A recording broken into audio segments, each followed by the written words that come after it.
This is the Patriot Radio News Hour for January the 24th, 2019, and you will notice that the beginning of the program is cut off a little bit due to some technical difficulties here at the radio station in Phoenix, Arizona, so we do apologize for that. But now, let us get on with Joe giving you all the info that you need to know. Hey, I made a rhyme. Were the fractional coin that went with the same.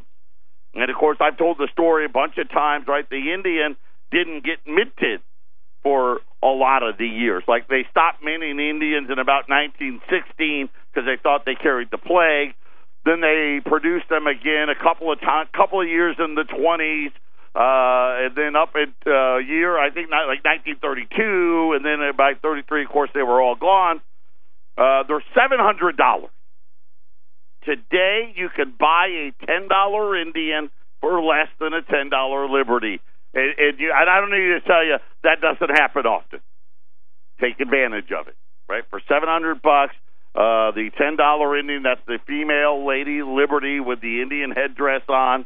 But a lot of you out there are like, hey, man, I want to buy that. But I can't afford $700, or I can't afford. Yesterday, we ran the MS-61. At $13.85, the MS-61 Liberty, $13.85. Guess what? I'm going to leave that. It's on sale again today on the website. I'm going to leave that price up there until I'm out of them. $13.85 for an MS-61 $20 Liberty, $700 on a ungraded $10 India. And they're like, hey, I don't have that, right? I don't have $13.85. I don't have a $7. Get in the metals program. For as little as $100 a month. That's less than a Starbucks a day. You don't think about a Starbucks. Now, I'm guessing because I don't do Starbucks, but $5? And people are probably laughing at me, right? And I know some of those Starbucks drinks are like $7, $8, $9. But let's just say $5. $5 a day, 30 days in a month, right? Average it, right? That's $150. So for less than a Starbucks a day, I'm sorry, I just laughing. That commercial. You remember that commercial way back? I don't know if it was the late 70s, early 80s, and they were saying, okay, Jason just texted in or called in. Colorado missed 2.5 minutes. It's not Colorado's issue. It was KXXT is having issues. Hopefully, we'll make it through today. We'll figure it out. 5 radio. But for less than a Starbucks a day. And I was talking about that commercial back in it was either the late 70s, early 80s when I want to say it was the daughter from Archie Bunker, right? I think it was her that she would come out on TV. For less than a cup of coffee a day, you can feed a starving child in Africa. And, of course, the cup of coffee was like 25 cents. Right, so here you go. For the minimum's $100 a month. Okay, so $100 a month. There is no maximum. And listen, people do all kinds of amounts: $100, $500, $2,000, $125, $150, $300, whatever. What you do is you leave your debit card or your credit card on file with us. You tell us the day of the month from the 1st to the 28th. Because, February's only got 28 days, and it's just easier that way. We don't count leap years and all that. But you tell us the day of the month to hit your card. At the end of every quarter, we physically deliver you product. So if you're at the minimum, if you're at the $100, every quarter we'll ship you $300 worth of stuff, right? And hey, you're going to get silver in that thing. You're going to get dimes. You're going to get quarters. Maybe a 10th-ounce gold Eagles. If you're at $300 a month, well, now you got $900. Well, now you're going to be, hey, $5 Liberties. You can get one of those Indians as an example. You're going to get silver, right? You're going to get that mix. The guys that are, we got guys doing $1,000 and $2,000 a month. Hey, they're going to get great deals on 20s and things of that, right? All through the gamut. Here's the part that's the best. We pool all the money together. We make one mass buy, everything you buy at the cheapest prices we can afford to sell them at. if you pick up in Phoenix or in Colorado, you don't even pay a shipping fee, right? The only fee in the plan is the shipping fee. And at $300 a month, we don't charge you $35. Just our quarter, I'm sorry. We don't charge you $35 for that, right? So we charge. Listen, trust me when I tell you, it's a great program. And the thing that I'm the proudest of is the lack of fees, right? When you talk about your 401ks and all of these IRAs and money, there are fees and hidden fees and hidden this and hidden that. We don't hide anything, right? And we've been a different kind of precious metals company from the get-go, and we will continue to be. Listen, we don't play games. I don't have a bunch of say. Listen, I'd be a lot better off doing it like everybody else and ripping you off. Right? Remember those MS-70 Buffaloes and Gold Eagles? We sold a ton of them. I couldn't believe it. But we sold a ton of them. They're $500 an ounce less than the idiots on TV. There's no reason. And again, I don't know, for the people out there that can't afford the 100, I apologize. By the way, Ramon just texted me there. Hey, this may be a whole commercial-free hour. How about that? All Joe, all the time radio. You know, right? These people are like, listen, I need a break from that guy. So I'll just keep going, right? I got a lot to say. I got one of those, I'll just keep talking. Thank you, sir. Hey, buddy, no problem. Hey, good luck. I know when it happens to us in Colorado, I'm in full freak-out mode. Jason's in freak-out mode. I'm yelling at Brian. I'm yelling at Jason. Get us on the air, right? So I feel where Ramon's pain. I'm just yelling at myself here in the studio. Yeah, well, there you go. Hey, listen, bubble gum and duct tape. Exactly. I found those two things work really well. So give those a shot. But yeah, we don't do any of that stuff. We don't play any games with any of you. I truly want everybody that wants the opportunity to have hard assets to be able to do it. Get a little bit of wealth insurance. And again, for the people that, hey, I know a lot of you out there is like, man, I can't even swing the 100. I get it. I don't have anything better than I can't. It's, I wish I could do less. I do. It just doesn't, the math doesn't work, right? At the end of the day, I still got to make a few bucks. But if if the opportunity ever comes about, trust me, I will do it. But for as little as $100 a month, you get 4 deliveries a year. And I will say this, and I'm going to throw this out because I love the strategy. Some of the people at the lower end say, hey, you know what? Don't give me 4 shipments. Just give me 2. Because then that way they've got, a bigger amount of money, and they can get a little more gold. That's great. If you want to do that, let us know. What's the charge for that? Nothing. What if hey, I'm in the plan and I get an unexpected expense and I really just can't afford it for the next month or 2? Please call us. Say, hey, I need to put my plan on hold. Someone just did it this morning. What does that cost? Nothing. Not a thing. When you're ready to go again, call us back. Say, hey, I'm ready to go again. Great. What does that cost? Nothing. What if I want to change my amount? What does that cost? Nothing. Right? So if you want more details about it, go out to the website at allamericangold.com. Look up the metals program. By the way, as I've been telling you, we are at an all-time record high participation in the metals program, which means the deals are just going to get better and better.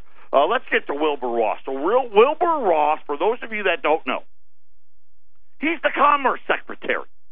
So, and commerce is, trade. He's involved with the China trade deal. So he actually was out, and it got sideways. It really did, because the first thing he did is he was talking about China and the trade deal, and he said that they were miles and miles and miles apart as far as a deal with the Chinese.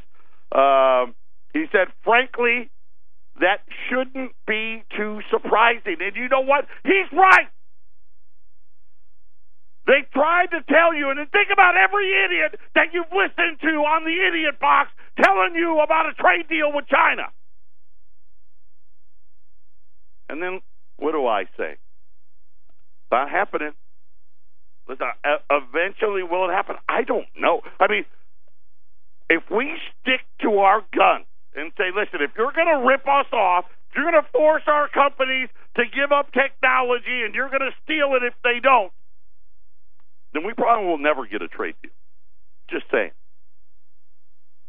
But he said that we're miles and miles apart from a trade deal, and that shouldn't be surprising. He said that the U.S. and China have lots and lots of issues. Listen, this was a bad deal from the get-go. And I say it all the time. When you give somebody something for nothing, and then you want to take it away, the person that's getting something for nothing, what? They're upset about it. And listen, essentially, that's what we did. Think about what our corporations really did. Think about they knew what China was doing. They've known for decades. It's not like they just started doing this last week. And yet, like, look, even Tesla just broke ground. Right? Taxpayer-funded Tesla just broke ground in China. They don't care, right? Because why? It's going to make my stock price go up. He said the Trump administration will need to create structural reforms and penalties in order to resume normal trade relations with Beijing. And this is the problem, right? Even if China said, oh, okay, which they're not, right? They won't even admit they're doing it. How do we enforce it? Right? Let's just use Tesla the example. So they're building this plant, and sometime in 2020, 2021, they start popping out cars over there, and a year later, China comes out with their ding-a-lingy that looks just like a Tesla. And Elon Musk is like, hey, wait a minute. That's our technology, right? How do we enforce that? And according to Wilbur Ross, we don't know. We'd like to make a deal, he said, but it has to be a deal that works for both parties. We're miles and miles from getting a resolution. The sticking point, the intolerably big trade deficit, which we know, listen, I can tell you we can get that down. China will buy stuff from us. I guarantee it. Listen, I already told you this year they are now the largest retailer in the world. And I've been telling you, right? By 10 years from today, China's economy will be more than double the size of ours. Double. They'll buy stuff. That's not the problem. He said the deficit, which was $323 billion now, and let me tell you about that number, just so you know, it's actually way larger than that. It's like $500 billion in terms of stuff. Actual products. We get it down to 323 because of the banks. And again, you know what, Jason and Brian, if you don't listen to their show, oh, by the way, I want to bring this up, and I know I'm all over the place. No breaks, you never know what I'm going to do. We are days away from launching our new website for 1360 up in Colorado. So Phoenix, everybody that listens to my show, you're now going to be able to go to a place and pick up all the other shows. We got Alex Jones on 4 hours a day. We got Brian and Jason on. So many other great programs. Best case scenario, that website will be up before the weekend. Worst case scenario, next week. So I don't know which, but by next week, we're going to have the new website up. But Jason and Brian, they do a great job. Their show is so much different than mine. But they talk about how when you really dive into issues like this, who would have agreed? Who would have wrote legislation that would have created a deficit of $500 billion? Because that's really what it is. And the answer really is simple. And when you listen to Jason, they tell you, find the bankers, and you'll find the answer. See, what free trade really, NAFTA and GATT, it was really about the banks. Right? They wanted to sell people credit cards. Right? They wanted to loan people money.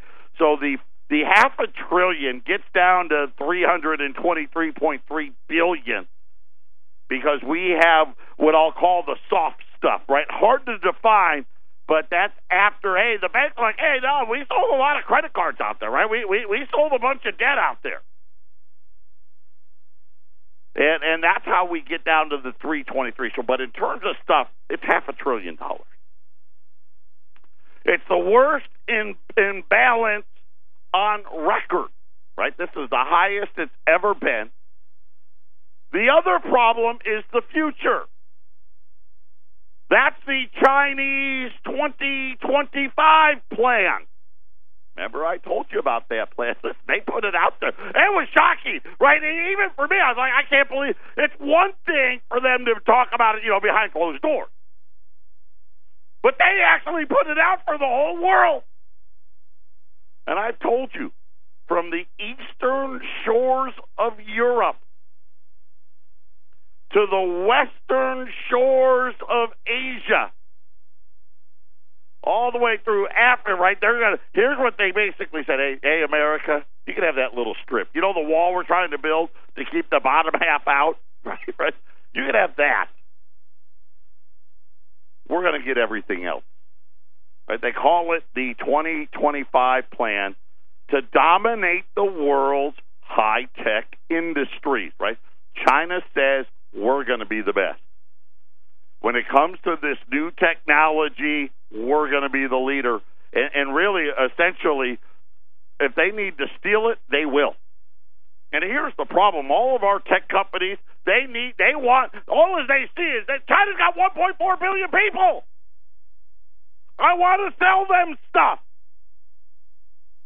They jump over themselves, and China does this to them, like when you open your bank account. Hey, initial here, sign here, click OK. Initial here, sign here, OK. Right, and the companies, they can't do it fast enough. Right, they're so excited. Of course, what they didn't realize by initialing there and signing there and clicking OK was they basically said to the Chinese, "We'll give you all our stuff." And I know these companies think they're so smart, right? They think they're so smart. Oh, well, we'll give them that stuff. They won't have the good stuff, right? The good stuff, we're going to keep it in our corporate headquarters over in Silicon Valley. Now, listen, I got news for you. And I hate to tell you this. But all of these startups that a lot of you never, ever hear of, I mean, we know about Apple and Amazon and Netflix, Facebook. China's got all that stuff. They already have all that, right? That telecom company, Huawei or Hunwei or whatever it is, right? That's Apple's competitor. Period. Right? And they've got a Facebook. They've got an Amazon. It's bigger than Amazon. Alibaba's bigger than Amazon. Right? They've got that, but they're behind all these startups you never heard of. Right, the ones that 90% of them end up failing, but there's technology there, and it's all Chinese money, and they just take the technology back home. But they want to dominate the world. We have to protect that, Wilbur Ross said, and really, when you think about it, if we lose, why would anybody buy dollars after that? Hey, we don't need any of your stuff. China's got it, and they'll sell it to us for less. The third area is American companies doing business in China should have market access, should have a level playing field, should not be subject to disrespect for their intellectual property rights. But they clicked OK, Wilbur. They signed here, they initialed there, they clicked OK. They did it anyway. And this is where the problem lies. And Ray Dalio said it real. I played you the clip yesterday because you can hear it for yourself. Their viewpoints are different. Their society is different. They don't think about things the way we think about things. And the problem is we don't recognize that, right? You got all these morons that come out on TV day after day telling you it's going to be fine. China's not going anywhere. They don't believe that they're doing anything wrong. Matter of fact, this is how, you want to be here? This is what it costs. See, this is what we should have been doing all along. But no, you got these bankers out there, free trade this and free trade that. Listen, you know it. Nothing is free. What's free? Free trade. Nothing free about it. Think about all the jobs we've lost. And I know there's, this fake jobs crap that they put out on TV now. It's ridiculous. Jobless claims at the lowest in 69, right? Because nobody can file anymore. Hey, Ramon got tired of me talking. I think that's a commercial break. We'll be back right after this. This is the Phyllis Schlafly Report, a daily commentary continuing the conservative pro-family legacy of Phyllis Schlafly. Now, here's the president of Phyllis Schlafly Eagles, Ed Martin. While James Madison's role as the father of the United States Constitution is widely understood, his passion for securing religious freedom may not be. Yet there is no principle in all of Madison's long public career that he held with greater tenacity than a belief in religious liberty. His defense of religious freedom began when he stood with his father outside a jail in the village of Orange, Virginia, and heard Baptists preach from their cell windows. Madison wrote of a similar incident to William Bradford on this day, January 24th, back in 1774, saying, "There are at this time in the adjacent Culpeper County not less than 5 or 6 well-meaning men in jail for publishing their religious sentiments, which in the main are very orthodox." James Madison wrote Virginia's first constitution and helped pass the Virginia Bill of Rights, which stated, "Religion or the duty which we owe our Creator and the manner of discharging it can be directed only by reason and convictions, not by force or violence, and therefore all men are equally entitled to the free exercise of religion according to the dictates of their conscience." The original draft, written by George Mason, used the word toleration, but Madison objected to that word because it implied that the exercise of faith was a gift from government rather than an inalienable right. Madison's substitute read, "All men are entitled to the full and free exercise of religion," and that language was accepted. Over the next decade, Madison was involved in various religious liberty battles in the Virginia legislature. Some have tried to claim that Madison's writings really mask an antipathy to religion, but that's simply not true. Madison was a committed Christian, a Baptist, and he just didn't want the new government to use taxpayers' money to prop up the Anglican Church. Madison made freedom of conscience the centerpiece of all civil liberties. It is thanks to Madison that the First Amendment to the U.S. Constitution contains the words free exercise rather than toleration as the national standard for protecting religious liberty. That's the standard he first raised in Virginia and sustained throughout his political career. This has been the Phyllis Schlafly Report from Phyllis Schlafly Eagles. Whether it's the vision of our founding fathers, the courage of our veterans, the moral compass of Christopher Columbus, or the fortitude of presidents like Lincoln and Reagan, the truth of history should not be undercut by liberal ideology. At Phyllis Schlafly Eagles, we honor history even as we look to the future. Join us at phyllisschlafly.com. That's phyllisschlafly.com.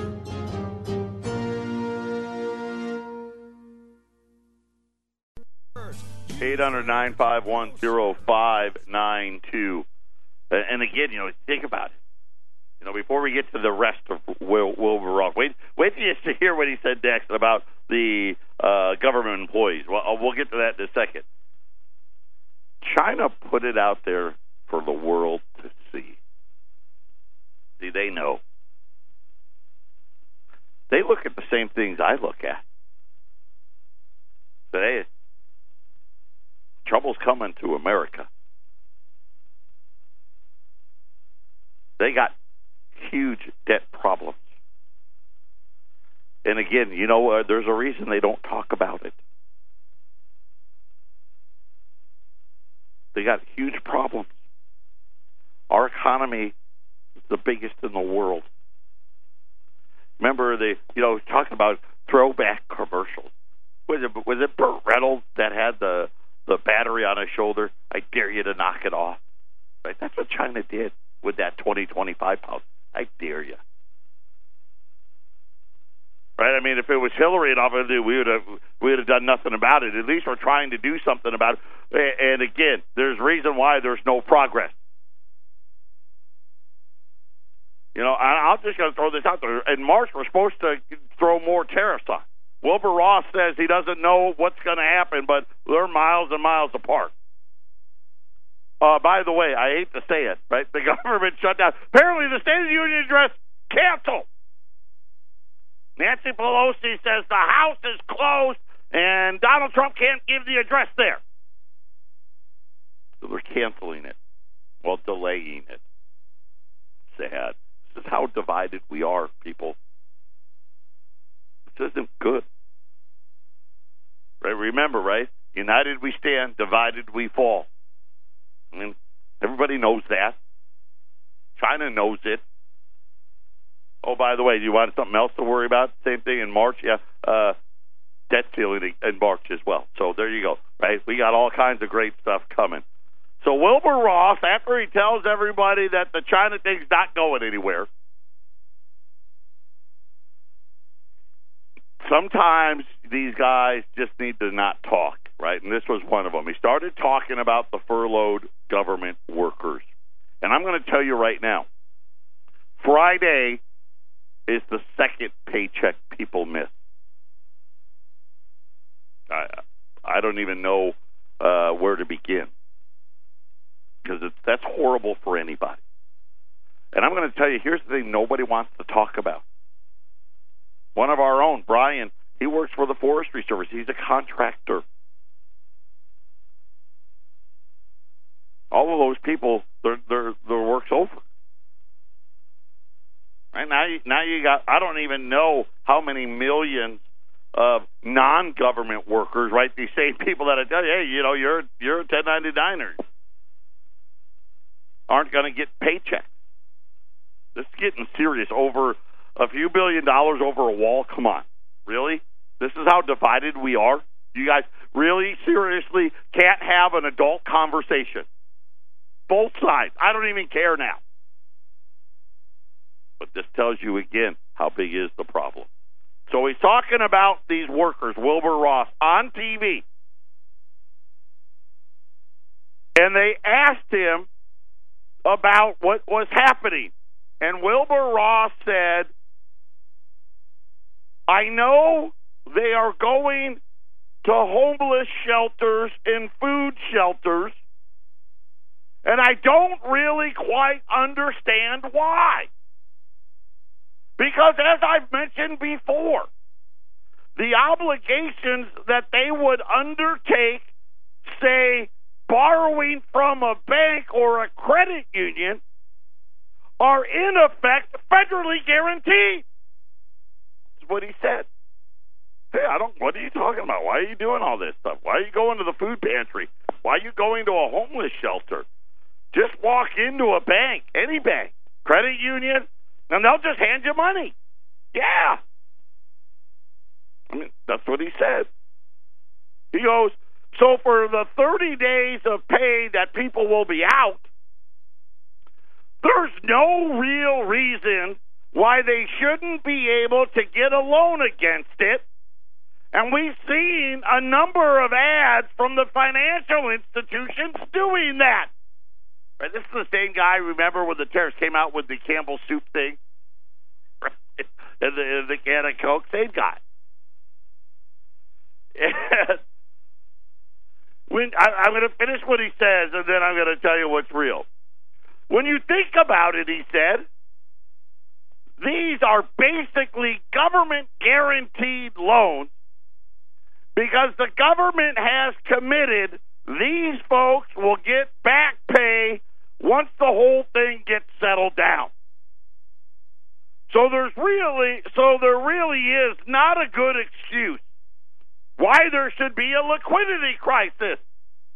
Right? Hey, all you people not getting a check, Wilbur Ross just came out on TV and said, what's your problem?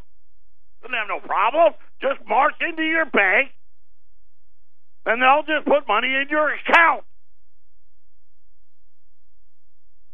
Now, true, he wasn't done, though. Now, true, the people might have to pay a little bit of interest. But the idea that it's paycheck or zero is not a really valid idea, right? The idea that if they don't get their paycheck, they get nothing, now that's not true. That's that media stuff. Huh. Interesting. Wilbur. How about some of the large banks? How about J.P. Morgan? They don't offer that. Oh, sorry. Oh, you bank Wells Fargo? We don't offer that. They are waiving fees for other stuff, but they're not loaning anybody any money. Navy Federal Credit Union. You think maybe they would? They are only available to some of the 8.1 million members. And I was like, oh, I don't know how they delineate what the sum is. But they said that according to the data, Navy Federal says about 19,000 of its 100,000 or so members are eligible for the program. The rest of them aren't even eligible. So, again, no, you can't go in there and get a loan, Wilbur. And again, the banks are banks. Right? Can you imagine? Well, let me run your credit report. Hey, it says you're late paying all your bills. And you're like, yeah, I know. Right? I don't have a paycheck. Well, you're a credit risk. No thanks.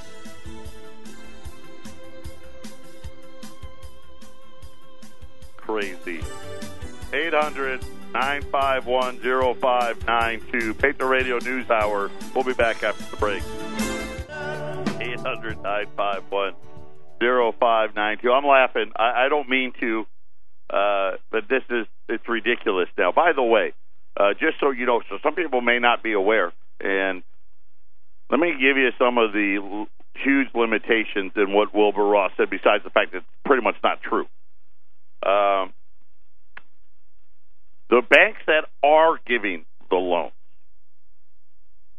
number one, you had to be an active, customer before the shutdown started. So those of you, if you're banking at J.P. Morgan and now you want to get a loan and you want to go over to Navy Federal, that's not going to work.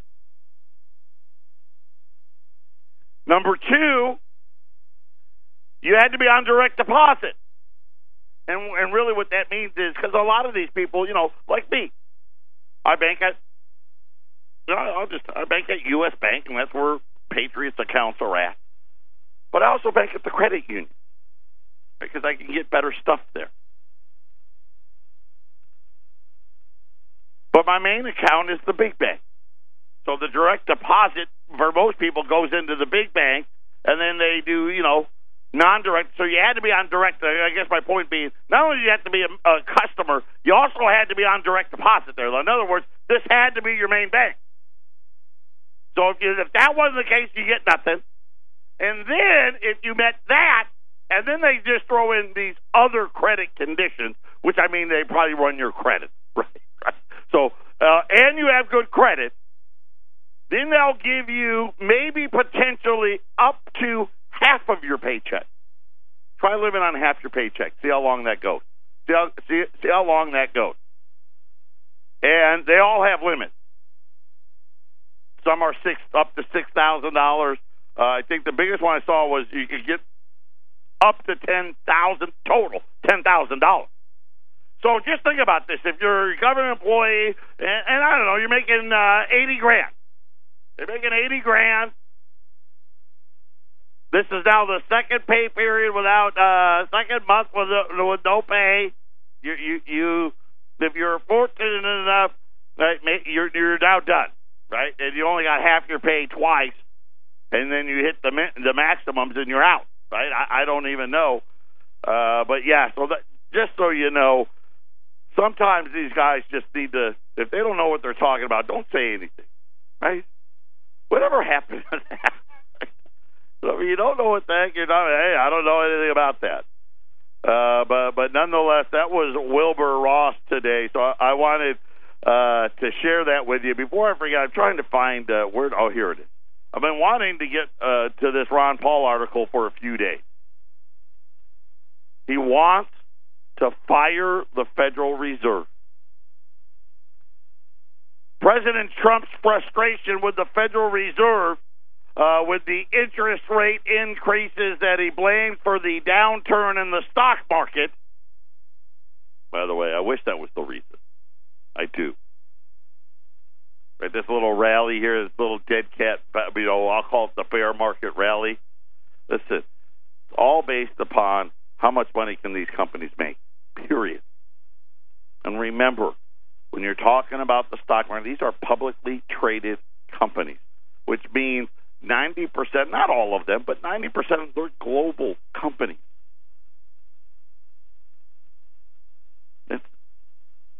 It's not going so well. Sorry. Deal with the reality. Right? And think about what Wilbur Ross just said. These wars are trying to pretend like everything's okay out there. And so Ron Paul, when Trump was questioning whether or not he could fire Jay Powell, remember, and I told you about the law, right? The law states when they created the Federal Reserve, so back in 1913, it gave the president the power to remove members of the Federal Reserve Board, including the chairman, for cause, in quotes, for cause. The law is silent on what does and does not constitute a justifiable cause for removal. So the president should be able to fire Powell for not tailoring monetary policy to the president's liking, right? Hey, why are you firing? Well, because I'm his boss, and he's not doing what I want. Right? Try that with your boss. Hey, my boss wants me to go out and do all these reports, pull an all-nighter. I'm not gonna do it. I don't want to do it. I'll do this instead. You get fired. And when the HR person came along, well, why'd you fire? Well, we fired you for cause.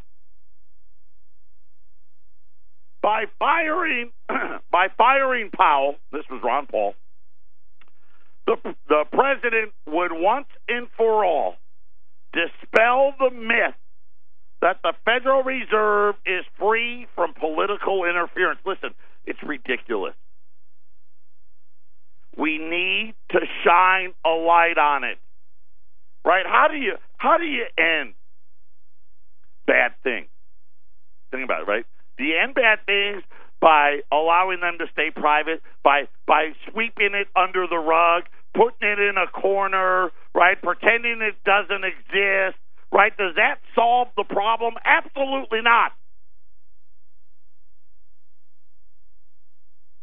We should know everything, right? There should be no secrets at the Federal Reserve. But yet they sit there, oh, no, we need our privacy and we need our autonomy and we can do whatever the hell we want. Time for it to end. All modern presidents have tried to influence Federal Reserve policy, which is true. Now, Trump does it a little different, and let's all agree on that. Until, another break. Here we are, final segment coming up. I'll get to what Ron Paul wanted the president to do, and then we'll hit that special one more time, and then we'll be out of here on this Thursday. 800-951-0592.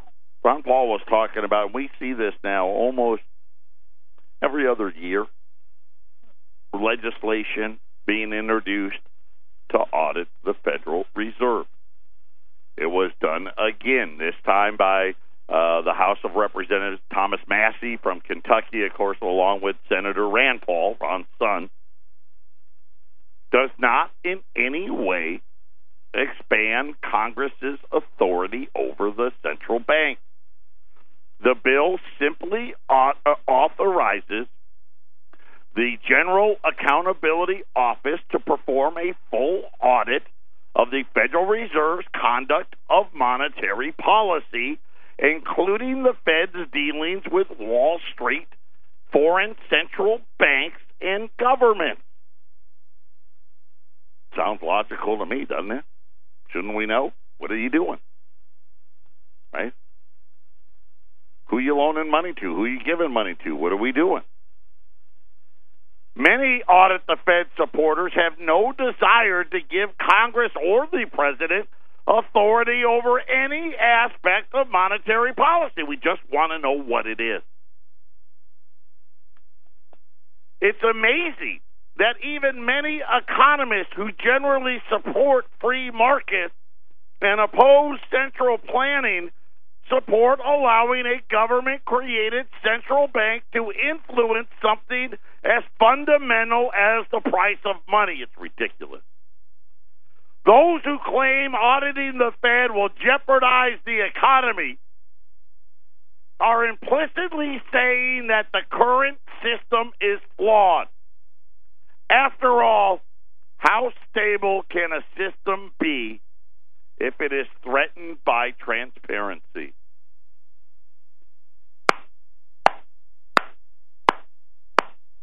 It's simple. This is your money that we're talking about. This is your wealth, really. And really, we're talking more about wealth. Right? Because the money is a piece of paper with colored ink on it. Just being transparent exposes what this really is. And my guess is during that we'd find all the lies about inflation and all the underhanded dealings with Wall Street and foreign governments, right? All that stuff would be there. And eventually it all comes home. Right? You only can sweep it under the rug for so long or hide it in the corner. You know, eventually it always comes home to roost. And I think the Chinese are saying, hey, by 2025, we'll be the new dog. Right? Because that's their plan. They put it out there. I hope you're protected. U.S. $10 Indians. I'm sorry, $10 Indians. $700. That actually makes them less than a $10 Liberty today.